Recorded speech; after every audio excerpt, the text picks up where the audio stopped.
Ciao, benvenuto. Allora, lo zaino è pronto, io sono pronto a partire. Nel video di oggi ti porto con me al bivacco Brollo e per l'occasione ho deciso di provare una torcia che mi è appena arrivata dalla Olight.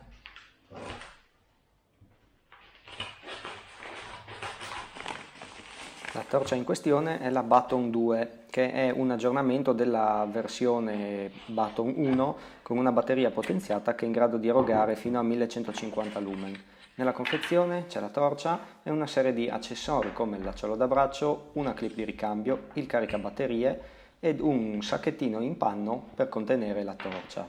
Il caricabatterie è quello classico utilizzato dalla Olight con un magnete, molto comodo e molto resistente. La torcia viene alimentata da una batteria 18650 marchiata Olight che è in grado di erogare fino a 1150 lumen per una durata di 2 minuti. Poi ci sono altre 4 modalità, una da 400, una da 120, una da 15 e una da mezzo lumen, molto comode in varie situazioni. La torcia è molto piccola e compatta, ha una lunghezza di 10 cm, un diametro di 23 mm e un peso di circa 100 grammi. È garantita un'impermeabilità con categoria IPX8. Bene, ora non mi resta che mettere la torcia nello zaino e partire. Noi ci vediamo in Alta Val Torre per andare al bivacco Brollo. Buona visione!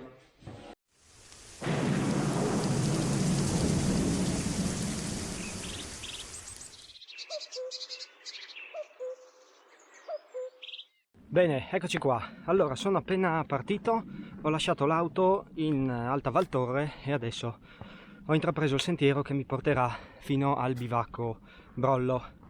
Avrò circa almeno un paio di ore di salita, salirò comunque con calma perché tanto nessuno mi corre dietro e non lo so se troverò qualcuno su. Di solito qui non è molto frequentato, c'erano un po' di macchine sotto ma boh, vediamo. In ogni caso vado con calma, tanto non ho fretta, per cui adesso un paio di orette e dovrei arrivare al bivacco. A dopo!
Bene, dopo poco più di 2 ore di cammino effettivo sono arrivato al bivacco.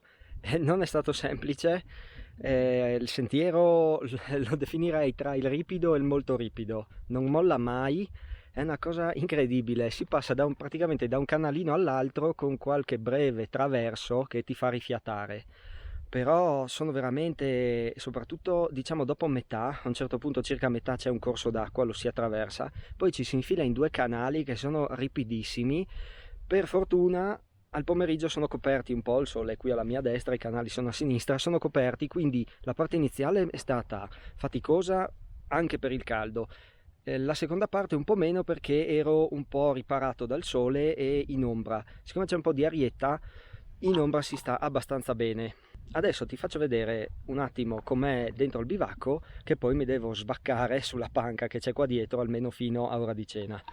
Il bivacco è classico in lamiera rosso, dentro ha una stufa, incredibile, bivacco con stufa. Purtroppo non c'è molta legna qui in giro perché sono solo mughi.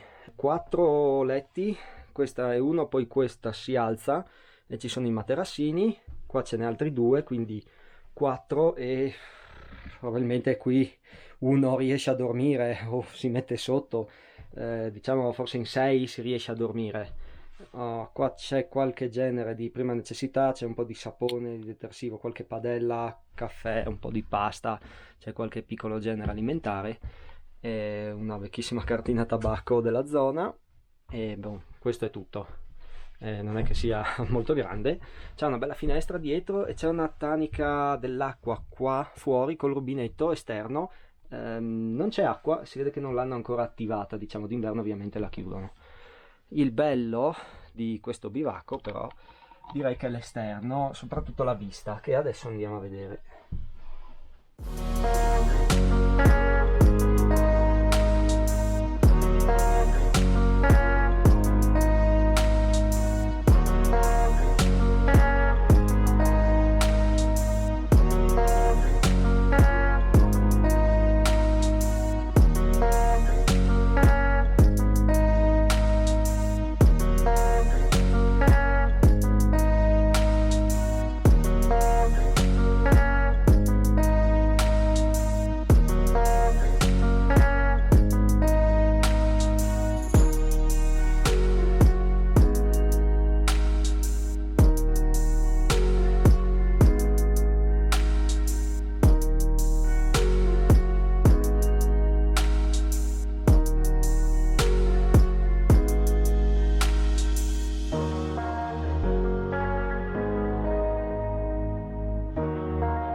Allora, ci siamo quasi al tramonto.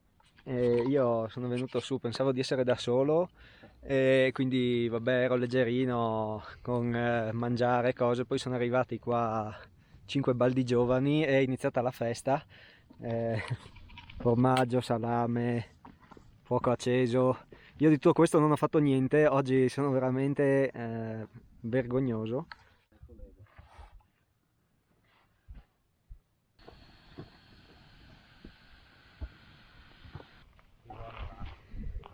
No, fa con la Fala, dopo ti non si viene a Come faccio io? Dammi i panez, io Virginio, mettendogli dal fuoco. Allora, abbiamo cenato, stiamo, a dire il vero, stanno ancora cuocendo 2 salsicce, si sono portati su un sacco di roba, e adesso qui c'è il tramonto, fighissimo, stasera siamo stati fortunati. Prima che venga proprio buio, voglio farti vedere diciamo una caratteristica di tutte le torce della Olight, che secondo me è una caratteristica fighissima, molto molto utile.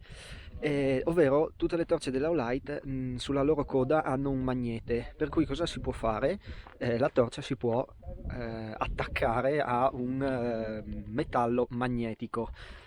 Adesso in questo caso qui userò il bivacco e tac, io attacco la torcia al bivacco e vabbè, adesso modalità bassa, e lei sta attaccata.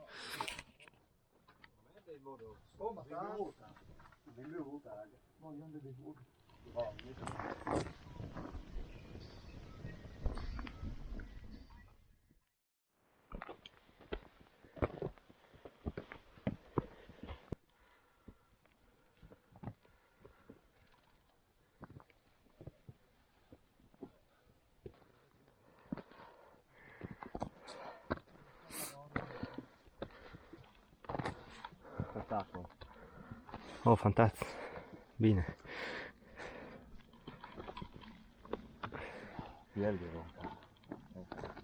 Buongiorno, allora 5:10, siamo in vetta, cima Monte Musi Ovest, siamo partiti circa alle 4 qualcosa da sotto, dal bivacco, e in 40 minuti siamo arrivati sulla cima. C'è un tratto di cavetto, non è proprio semplice, anzi insomma un sentiero per gente esperta, diciamo. Adesso aspettiamo l'alba, sarà le 5:30 e poi torniamo giù per fare colazione.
Bene, ci siamo visti l'alba, adesso sono le 6, torniamo giù al bivacco, ci facciamo colazione, poi riprendiamo la via della valle. Alba, niente male, un po' di foschia, però alla fine il sole è venuto su bene, verso est ovviamente, dietro le montagne. Adesso pian pianino inizia a scaldare, è stata una bella alba, ne è valsa la pena di svegliarsi alle 4 e farsi questa bella scarpinata. Boh, dai, adesso metto via tutto, che il pezzo qua è un po' ripido, magari faccio qualche ripresa, ma noi ci rivediamo giù al bivacco.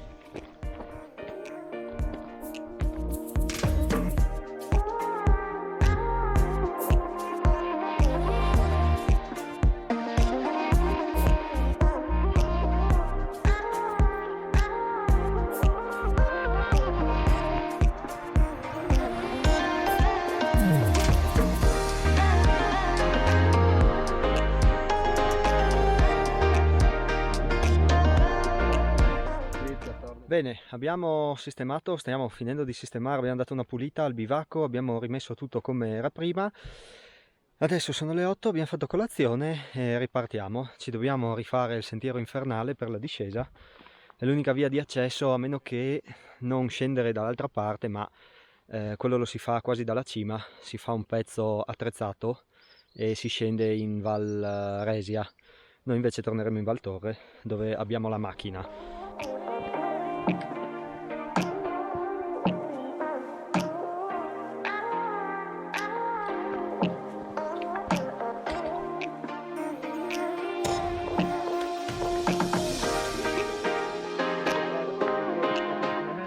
Bene, giro quasi finito, ancora qualche minuto e saremo qui all'agriturismo. E beh, confermo la mia opinione iniziale, questo sentiero varia tra il ripido e il molto ripido. È veramente una cosa devastante, credo sia il sentiero più ripido che io abbia mai fatto finora. Praticamente molla in pochissimi punti, ci sono un paio di traversi che permettono di spostarsi da un canale all'altro e quindi sono in falsopiano leggera salita, ma poi si va su in canalini ripidissimi. Il sentiero veramente non molla mai, è un sentiero per escursionisti esperti e soprattutto per gente allenata.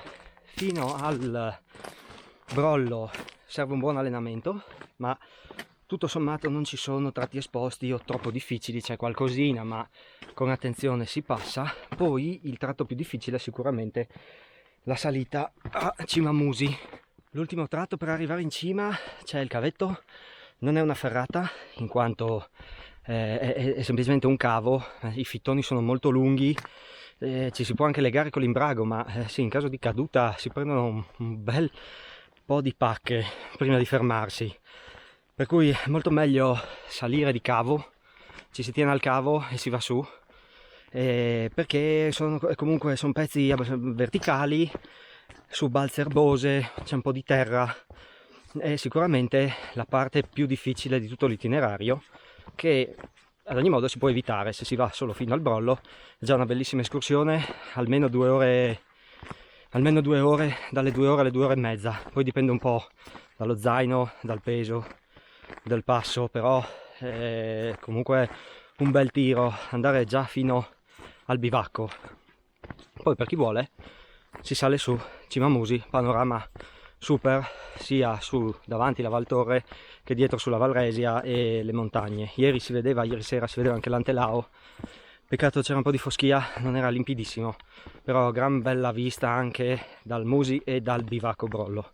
Bene, allora siamo arrivati alla macchina, adesso qua con i miei compagneros di avventura trovati in bivacco. Tra l'altro ti invito ad andare sotto in descrizione dove troverai tutte le informazioni della gita, ma ti lascio anche i link dei loro canali Instagram.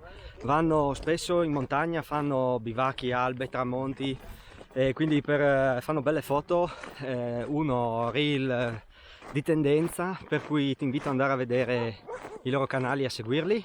Io ti ringrazio per avermi seguito in questo giro e noi ci vediamo nel prossimo video. Ciao! E per quanto riguarda la torcia, dopo averla utilizzata ieri notte e questa mattina per salire sul Cima Musi, devo dire che sono rimasto soddisfatto dalla Baton 2. È una torcia piccola, compatta, 10 cm, pesa poco, ha quelle modalità che servono, una modalità Moonlight da mezzo lumen perfetta da utilizzare in bivacco per non disturbare gli altri. Poi le altre modalità vanno da 150 lumen a 400, sono 3 modalità più questa modalità strobo e quella da 1000 lumen che però onestamente ieri sera io non ho utilizzato, ma le altre 3 modalità sono le luminosità sufficienti per muoversi di notte in montagna. In più, grazie alla clip e alla sua leggerezza, la mattina l'ho utilizzata come torcia frontale attaccata al frontino del mio cappellino. Si è comportata molto bene anche come, diciamo, torcia frontale. È chiaro che una torcia frontale resta la soluzione migliore, ma questa per uscite in montagna, notturne, in bivacco e poi per il campeggio è una soluzione ottima, un gran bel prodotto. In più, grazie al fatto che qui c'è un magnete, la si può attaccare dove si vuole. Anche lì in bivacco io l'attaccavo ai telai dei letti e stava perfetta, illuminava dove doveva. Quindi gran prodotto, questa cosa mi piace tantissimo della Olight, il magnete posteriore fighissimo. Se la torcia ti piace e vuoi acquistarla, ti lascio il link sotto in descrizione, c'è anche un codice del 15%, per cui guarda sotto in descrizione ed eventualmente utilizza quel link per acquistare questa che è la Baton 2. Io ti ringrazio ancora per avermi seguito, adesso è davvero tutto e ci vediamo nel prossimo video. Ciao, a presto!